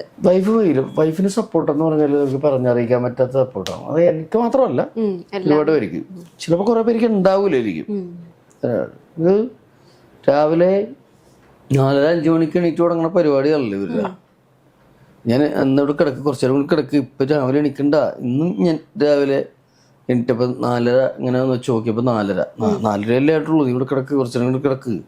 എന്ന് പറഞ്ഞിട്ട് അല്ല എന്നിട്ട് ഞാൻ നിർബന്ധിച്ച് അവിടെ കിടത്തിയിട്ട് നിന്നെ ഒരു 1 മണിക്കൂർ 5 മണി എണീറ്റ്. അപ്പൊ വീട്ടിൽ കുറച്ച് പണിക്കാരൊക്കെ ഉണ്ട്, പെയിന്റിങ് പണി നടക്കുന്നുണ്ട്. അപ്പോൾ പെട്ടെന്ന് തന്നെ കാര്യങ്ങൾ അയച്ച് കുടിച്ച് റെഡിയായി അടുക്കളയിൽ കയറുള്ളൂ. വിളക്കൊക്കെ വെച്ചതിന് ശേഷം അടുക്കളയിൽ കയറുള്ളൂ. ചെറിയ അങ്ങനത്തെ ഒരു ചെറിയ പ്രായത്തിൽ ഉള്ള പെണ്ണുങ്ങൾ അങ്ങനെ. എനിക്കത് ഭയങ്കര ഒരു ഐശ്വര്യമാണ്. കാരണം രാവിലെ എണീക്കുക, കുളിക്കുക, എന്നിട്ട് വിളക്കൊക്കെ കത്തിച്ചിട്ട് കയറുക. സന്ധ്യക്കാണെങ്കിൽ സീരിയൽ തുടങ്ങുന്ന ടൈം ആകുമ്പോൾ അവള് സഹസ്രനാമം ചൊല്ലുക. പിള്ളേരെത്തി അത് കൊച്ചുനാളിലെ അവർ സഹസ്രനാമമൊക്കെ പഠിച്ചു. ഗണപ്പാടമായി അതൊക്കെ അത്ര സംസ്കൃതമൊക്കെ ഞാനെടുത്ത് നോക്കിക്കഴിഞ്ഞാൽ എനിക്ക് എൻ്റെ പണി വാളിപ്പോകും. അപ്പം അങ്ങനെയൊക്കെ ചെയ്തത് മാത്രമല്ല, നമ്മുടെ വീട്ടിൽ എപ്പോഴും ഇങ്ങനെ ആൾക്കാർ വന്നുകൊണ്ടിരിക്കില്ലേ, അവരൊക്കെ ട്രീറ്റ് ചെയ്യണം, നിങ്ങളോട് സംസാരിക്കണം, നേരെ പോകണം, സംസാരിക്കണം. ഇന്നലെ രാത്രി 10-12 മണി വരെ കൂട്ടുകാരനും ഭാര്യയും കൂടി വന്നിരുന്നിട്ട് പോയതാണ്. അപ്പം അവരൊക്കെ സംസാരിക്കണം. ഇതെല്ലാം കഴിഞ്ഞിട്ട് ഇടയ്ക്ക് പെറുക്കി വെച്ചിട്ട് വീട്ടിലടച്ചു. നമുക്ക് ഭയങ്കര ഇതാണ്, അവിടെ അടച്ചോ ഇവിടെ അടച്ചോ, ഗ്യാസ് കൂട്ടിയോ എന്നൊക്കെയുള്ള പോലെ തന്നെ നമ്മുടെ കാര്യത്തിലും നമുക്ക് മരുന്നെടുത്ത് തന്നു ഇന്ന് എന്താ വേണ്ട കഴിക്കാൻ, അത് തലവസ്ഥ. എല്ലാ വൈഫുമാരും, എൻ്റെ വൈഫ് മാത്രമല്ല ഇട്ടിങ്ങനെ എന്ന് പറഞ്ഞാൽ അവരെടുക്കുന്നൊരു ജോലി എന്ന് പറഞ്ഞാല് എന്തൊരു വലിയ ജോലിയാ. എത്ര കാര്യങ്ങൾ നോക്കണം. രാവിലെ ആണെങ്കിൽ അത് കഴിഞ്ഞ് ഈ ഇവളുമാര് 2 എണീറ്റ് വരുമ്പോഴേക്കും പിന്നെ ആണോടി ഇങ്ങോട്ടോടി മറ്റാണോ മറിച്ചാണോ യൂണിഫോം എടുക്ക്, ഇതെടുക്ക്, ബുക്ക് എടുക്ക്, പിന്നെ അവിടെ പോയെന്നൊക്കെ പറഞ്ഞിട്ട് അതിൻ്റെ ഒരു ബഹളം. രാവിലെ അതൊക്കെ കേട്ടാണ് നമ്മള്. ഞാനും രാവിലെ എണീക്കും, നടക്കാനൊക്കെ പോയിട്ട് വരുമ്പോഴേക്ക് ഇങ്ങനെ നടന്നുകൊണ്ടിരിക്കും. ഇത് ഡെയിലി റൊട്ടീനായിട്ട് ഇങ്ങനെ പോയിക്കൊണ്ടിരിക്കുന്ന കാര്യമാണ്. അവര് അതിൻ്റെ ഇടയിൽ കൂടി നമ്മുടെ കാര്യങ്ങൾ ശ്രദ്ധിക്കണം, പുറത്തുള്ള കാര്യങ്ങൾ ശ്രദ്ധിക്കണം. കിടക്ക് ഓൺലൈൻ പഠിത്തമുണ്ട്, എന്തോ അത് ചെയ്യുന്നുണ്ട്. ഇതിന്റെ ബന്ധുക്കളുടെ വീട്ടിലോട്ട് അവളുടെ വീട്ടിലോട്ടൊക്കെ ഇതിന്റെ ഇടയിൽ വിളിക്കണം. അങ്ങനെയൊക്കെ പുള്ളിക്കാരത്തി ഏറെക്കുറെ ബിസിയാണ്. കഴിഞ്ഞ ദിവസം ചേട്ടന്റെ സോഷ്യൽ മീഡിയയിൽ ഇന്റർവ്യൂസിന്റെ ഒക്കെ താഴെ വരുന്ന കമന്റ്സ് ഉണ്ട്, എല്ലാം നല്ല പോസിറ്റീവ് കമന്റുകൾ. ധർമ്മൂസിന്റെ ആരാധകര് എല്ലാവരും ധർമ്മൂസിനെ ഇഷ്ടപ്പെടുന്നവരുണ്ട്, എല്ലാം ഭയങ്കര പോസിറ്റീവ് കമന്റുകൾ. പക്ഷെ കുറച്ച് ആൾക്കാർ ഇട്ടിരിക്കുന്ന കമന്റ്സ് എന്ന് പറഞ്ഞു കഴിഞ്ഞാൽ ധർമ്മൂസ് വെള്ളം അടിക്കും, അത് ശരിയല്ല, അതില്ലാതാക്കണം എന്ന് പറഞ്ഞാൽ ഭയങ്കര രസകരമായിട്ട് അവർ അതിനകത്ത് ചർച്ച ചെയ്തിട്ടുണ്ട്. ചേട്ടൻ അത് കണ്ടിട്ടുണ്ടാവില്ല, സോഷ്യൽ മീഡിയ ശ്രദ്ധിച്ചിട്ടുണ്ട്. എനിക്ക് അറിയാവുന്ന കാര്യമുള്ളൂ, ഞാൻ കള്ളുപിടിക്കുന്നുള്ളത് ഞാൻ പല ഇന്റർവ്യൂവിൽ പറഞ്ഞിട്ടുള്ളതാണ്. ഞാനിപ്പോ ഭയങ്കര നിയമസഭാ സ്ഥാനാർത്ഥിയായിട്ട് വന്നപ്പോഴും ഞാനതൊന്നും മറച്ചു വെച്ചിട്ടൊന്നുമല്ല. ഞാൻ കഞ്ചാവ് അടിക്കൂല എന്തായാലും. ഞാനൊരു കടലാസ് കുറ്റിപ്പോലും വലിച്ചിട്ടില്ല. ഞാൻ അടറൊക്കെ കഴിക്കുകയൊക്കെ ചെയ്യുമായിരുന്നു, അത് ഉറപ്പായിരുന്നു. അത് ചിലപ്പോൾ കൂടുതലൊക്കെ ആയിപ്പോട്ടുണ്ടാവാം, അങ്ങനെയൊക്കെയുള്ളത്. പക്ഷെ ഞാൻ ഒരാളെ ആക്രമിച്ചിട്ടില്ല, ആരെയും ബലാത്സംഗം ചെയ്തിട്ടില്ല, കുടിച്ചിട്ട് വീട്ടിൽ പോയി കിടക്കുള്ളൂ. പക്ഷെ അത്രയധികം സ്നേഹമുണ്ട് ആളുകൾക്ക്, അത്രയധികം സ്നേഹം. ഞാൻ പറയണത് നമ്മള് ആൾക്കാർക്ക് ഇതെല്ലാം കഴിച്ചിട്ട് നമ്മൾക്ക് തന്നെ ദ്രോഹം ഉണ്ടാക്കണതിനാണ് നമ്മളോട് കുറെ ആൾക്കാർക്ക് സ്നേഹം, നമ്മളായിട്ട് എന്തെങ്കിലും വരുത്തി വെച്ചാല്. അതല്ലാതെ നമ്മള് കഴിച്ചിട്ട് ആർക്കും ദ്രോഹം ഉണ്ടാക്കാൻ നിന്നിട്ടില്ല, ആരും മെക്കിട്ടേറാൻ നിന്നിട്ടില്ല, ഒന്നും ഉണ്ടായിട്ടില്ല ഇതുവരെ. നമ്മൾ നമ്മുടെ ആയിട്ടുള്ള രീതിയിൽ പോയിട്ടുണ്ടെന്നേ ഉള്ളൂ. പോസിറ്റീവ് കമന്റ് ഇടാതിരിക്കാൻ അല്ലെങ്കിൽ എന്നെ തെറി പറയാനായിട്ടൊരു ടീം തന്നെ ഉണ്ടായിരുന്നു ഇലക്ഷൻ കേൾക്കുമ്പോൾ. അതൊരു എതിർ രാഷ്ട്രീയ പാർട്ടിക്കാര് വെച്ചലക്കുന്ന ഉണ്ടായിരുന്നു. നമ്മുടെ പാർട്ടിയിൽ അതില്ലാത്തതുകൊണ്ട് ഞാനത് കുറെ അനുഭവിച്ചിട്ടുണ്ട്. പക്ഷെ എനിക്ക് എപ്പോഴും അറിയാം എന്തിനാണ് ഞാനിത് കേൾക്കുന്നത്. എന്നെ അറിയാവുന്ന ആൾക്കാർക്ക് അറിയാം ഞാൻ എന്താണെന്നും ഏതാണെന്നും ഒക്കെ അറിയാം. എൻ്റെ വീട്ടുകാർക്ക് അറിയാം, എൻ്റെ ബന്ധുക്കൾക്കറിയാം, എൻ്റെ സുഹൃത്തുക്കൾക്കറിയാം. അത് അങ്ങനെ പറഞ്ഞോളൂ. അത് ഇപ്പൊ ആരെപ്പറ്റിയും പറയാം. ഒരു പോസ്റ്റ് ഇടാനായിട്ട് ഇത്ര ബുദ്ധിമുട്ടായിട്ടാണ്. അതും വലിയ റോസാപ്പൂവും ബട്ടർ പാടവും ഒക്കെ ഇട്ടിട്ടാണ് ഈ പോസ്റ്റ് ഇടണത്. പിന്നെ ഈ ഇവന്മാർക്ക് നമ്മൾ മറുപടി ഇതിനെ ഒരു തന്നെ എന്നെ പറ്റി ഭയങ്കര തെറി പറഞ്ഞാൽ ഇവന് ഞാൻ മറുപടി കൊടുക്കാൻ പോയി അവൻ വലുതാവും. ഞാനൊന്നും അറിയാതിരുന്ന അവനൊരു വഴി കൂടി പോയിക്കോളും, ഞാനൊരു വഴി കൂടി പോയിക്കോളും. ഞാൻ എൻ്റെ വഴിയെ നല്ലോണം പോയിക്കോളും. അവൻ ആ വഴിയെ വേറെ അടുത്ത ആളെ തെറി പറയാൻ കിട്ടുമെങ്കിൽ അതിൽ തെറി പറഞ്ഞ് ആ വഴിക്ക് പോയിക്കോളും എന്നുള്ള ചിന്തക്കാരാണ്. എനിക്കത് ഇഷ്ടമായില്ലാത്ത കാര്യമാണ്. കാരണം ഒരു സോഷ്യൽ മീഡിയയിൽ കൂടി നല്ലത് ചെയ്യുമ്പോൾ അയാളെപ്പറ്റി ഭയങ്കര പുറത്തേക്കും ചെയ്യും, മോശം ചെയ്യുമ്പോൾ ചെയ്യും. അത് അങ്ങനെ ആയിക്കോട്ടെ. പക്ഷെ വെറുതെ ഇരിക്കണ തന്നെ എന്നെപ്പറ്റി ഒന്നും അറിയാൻ പറ്റില്ലാത്ത ഞാൻ ഇന്നാളെ ഒരാളെ വിളിച്ചിട്ട് ചീത്ത പറഞ്ഞു. ഞാൻ അത് വളരെ പ്രശസ്തനായിട്ടുള്ള ഒരാളായതുകൊണ്ടാണ് ഞാൻ അങ്ങനെ പറഞ്ഞത്. ചേട്ടൻ എന്നെ എന്തറിഞ്ഞിട്ടാ പറയണത്, എന്താ എന്നെ പറ്റി. ചേട്ടൻ എന്റെ നമ്പർ ഉണ്ടല്ലോ, ചേട്ടൻ എന്നെ നേരിട്ട് വിളിച്ചു ചോദിക്കാം. എന്നെ നേരിട്ട് വിളിച്ചു ചോദിക്ക്, ഞാൻ ഉള്ള കാര്യം പറഞ്ഞു തരാമല്ലോ. എനിക്ക് സത്യസന്ധമായിട്ട് പറയാനുള്ള കുറച്ച് കാര്യങ്ങളുണ്ടല്ലോ, ഞാൻ അത് ചേട്ടന് പറഞ്ഞു തരാം. അല്ലാത്ത കാര്യങ്ങളൊക്കെ. അല്ലാണ്ട് ചേട്ടൻ വെറുതെ എന്നിട്ട് ധർമ്മം അറിയണ്ടേ എന്നൊക്കെ പറഞ്ഞ് പോസ്റ്റ് ഇടാതെ എൻ്റെ നമ്പർ ചേട്ടൻ്റെ അടുത്തുള്ളപ്പോൾ ചേട്ടന് ധൈര്യമായിട്ട് എന്നെ വിളിക്കാൻ പാടില്ലേ, എൻ്റെ കാര്യങ്ങൾ അന്വേഷിക്കാൻ പാടില്ലേ. എന്നിട്ട് അതിലെന്തെങ്കിലും സത്യം ഉണ്ടെങ്കിൽ ഞാൻ പറയാലോ എന്ന് പറഞ്ഞു. ഒരു സിനിമ സംവിധാനം ചെയ്യാനോ എഴുതാനോ ഉള്ള കെൽപ്പില്ലാത്ത കൊണ്ട് ഈ ആൾക്കാരെ കുറ്റം കണ്ടെത്തി ജീവിക്കുന്ന കുറെ ആൾക്കാരുണ്ട് സമൂഹത്തിൽ. എന്തെങ്കിലും ന്യൂ ഇയറിന് ആഘോഷങ്ങളോ അങ്ങനെ മുന്നേ ആഘോഷങ്ങളൊക്കെ ഉണ്ടായിട്ടുണ്ടോ? ഞങ്ങള് 10-20 വർഷമായിട്ട് പറഞ്ഞില്ലേ, ഞങ്ങളുടെ സ്റ്റേജുകള് 31st ഞങ്ങള് സ്റ്റേജിന്റെ പുറകിൽ ഉണ്ടാവും പ്രോഗ്രാം. അഥവാ ഇല്ലെങ്കിൽ പിഷാരടി, ഞാൻ, സുബി, സായഞ്ചേട്ടൻ, ഫാമിലി കൂടി എവിടെയെങ്കിലും ഒരു സ്ഥലത്ത് കൂടും. ഇപ്രാവശ്യം കൂടാൻ സുബിയില്ല, അതുകൊണ്ട് തന്നെ ആ കൂടലില്ല. ഈ പ്രാവശ്യം ക്രിസ്മസിന് ഞാൻ നക്ഷത്രം പോലും തൂക്കിയിട്ടില്ല, എൻ്റെ അമ്മയില്ല. അതുകൊണ്ട് ആഘോഷം എന്നൊക്കെ പറഞ്ഞ് ഇങ്ങനെ ഈ മൊത്തത്തിൽ പറഞ്ഞാൽ മിക്ക ദിവസം ആഘോഷം തന്നെയാണ്. ഇടയ്ക്ക് പുറത്ത് പോവുക, ഇറങ്ങാൻ പോവുക, അങ്ങനെയൊക്കെ ഉണ്ട്. വീട്ടിലൊരു ആഘോഷമായിട്ട് പാട്ടും മേളോട്ട് നടത്തിയിട്ടില്ലെന്നേ ഉള്ളൂ. നമ്മുടെ എല്ലാ ദിവസത്തെയും പോലെ കടന്നു പോകുന്ന ദിവസങ്ങളായിട്ടാണ് ക്രിസ്മസിനെയൊക്കെ ഉണ്ടാക്കുന്നത്. പിന്നെ അന്ന് ചുറ്റുമുള്ള ആഘോഷങ്ങളിൽ നമ്മൾ ഭാഗഭാക്കാവുക എന്ന് പറയില്ലേ, പല പരിപാടികളുണ്ടാവും. അപ്പോൾ വിളിക്കാൻ വരും. ക്രിസ്മസിന് ചേട്ടൻ നടത്തുമ്പോൾ 31st തുടങ്ങും.